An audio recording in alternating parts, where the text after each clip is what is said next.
Welcome back to A.S.M.R, A Straight Man Reviews, the series where I attempt to alter who I am as a human being through the power of film and cinema. We are moving right along in this series by reviewing the 1996 classic comedy, The First Wives Club. I don't know really much about this movie other than it's got Bette Midler, Goldie Hawn, and Diane Keaton, and it's that movie where they all wear the white suits. And that's about it.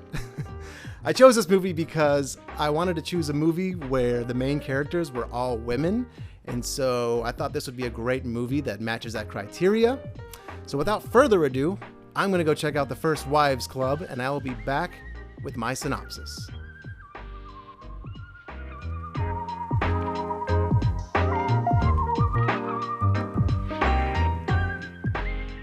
So the movie begins in 1969 at a college graduation where we see four women hanging out and they're all seemingly best friends. The movie then flashes forward to the 90s where we see Cynthia, who is one of the friends, and she's living in a giant house, but she was incredibly sad and depressed. Then we're introduced to the three main women. There's Anne, played by Diane Keaton. There's Elise, played by Goldie Hawn, and Brenda, played by Bette Midler. We see a few short scenes from their lives to kind of show who they are as characters, and then they all eventually find out that Cynthia has died and run into each other at her funeral. They decide to go out for lunch, somewhat lie about their lives and how it's going, but after a few drinks, they end up basically all confessing that they're all having marital problems. We then see a few more scenes from the women's lives, Annie at her therapist, Elise in her divorce proceedings, and Brenda at her job, where she runs into her ex-husband who is now dating a younger woman. Annie gets a call to go to dinner with her husband. They end up sleeping together only to find out that he still wants to divorce her, and she also finds out that he is sleeping with her therapist. The women then receive notes from Cynthia, who sent them out before she died.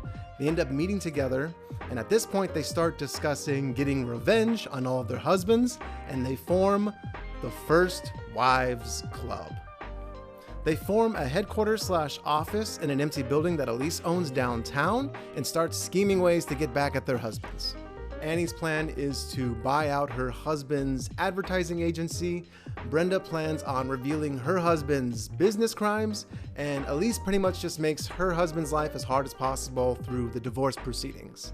Things are seemingly going well until Elise gets upset that she is not getting as much revenge as the other two women. This causes them all to get into a big fight, and they part ways.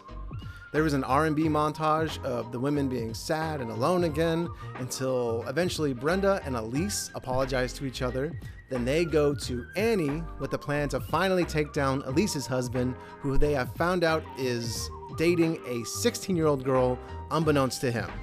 So with all of this against their husbands, they basically just blackmail them into paying for renovations to their headquarters, which is revealed to be renovations for a women's crisis center dedicated to their belated friend Cynthia. There's a big party to celebrate the opening of the center until eventually the women are hanging out alone, wearing these super fancy white suits.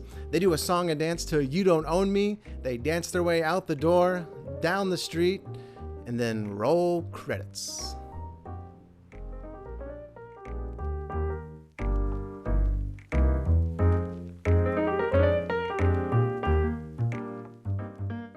I really enjoyed this movie. I thought it was incredibly funny, especially Goldie Hawn. I feel like she just kills it throughout the entire movie. Someone else that I think goes under the radar is the actress that plays Annie's mom. She's not in very many scenes, but every scene she's in is incredibly funny. Speaking of moms, I think this is a great movie for moms. I feel like anybody can enjoy it, but I definitely feel like the target audience is moms. So mom, if you're watching this and you haven't seen this movie, go watch this movie. I liked how the movie played with the idea of revenge and justice, and how revenge isn't necessarily going to make you happy or give you what you want. And instead of getting revenge on those who have wronged you, it is better to help those who have been wronged that are like you. I really like how the ending of the movie morphed into being about helping people than it did about getting revenge. I think on the flip side of that coin, though, it also shows that a person can only turn the cheek so many times before they decide to do something about it themselves. The movie does a good job of empowering women in a positive way. I don't think they were screwing over their ex-husbands just because they were men. I think pretty much anyone could agree with what they did and the reasons for doing what they did. The movie is definitely a product of its time, as Goldie Hawn's character constantly mentions that it's the 90s, but I still think anybody today could probably enjoy this movie.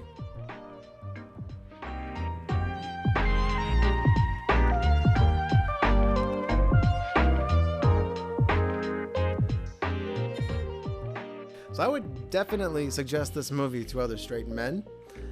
It's incredibly funny, and it's just a well-done movie. I don't know how easily I'd be able to sit my straight male friends down to watch this, but I think if I was able to get them in front of the screen, they would definitely like it. One final thing I'd like to mention, especially because the movie ends in the creation of a women's crisis center, is that during the days I was making this video, the Supreme Court overturned Roe v. Wade. I know I don't have a very big platform, but if you're a woman and you're watching this, please know that you're loved. Please know that you're supported. I'm going to start being more proactive. I'm going to start doing more.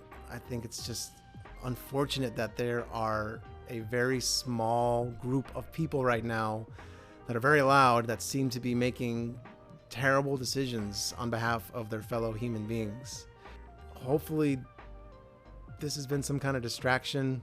I know there's a lot more important things going on right now, so I really appreciate you stopping by and giving me your time. This is something I just felt that had to be mentioned, just given the context of the series and the movie itself. I'm going to keep making my videos. Hopefully there'll be a nice little fun distraction briefly for you. But in the meantime, I'm Sean, and this has been A.S.M.R.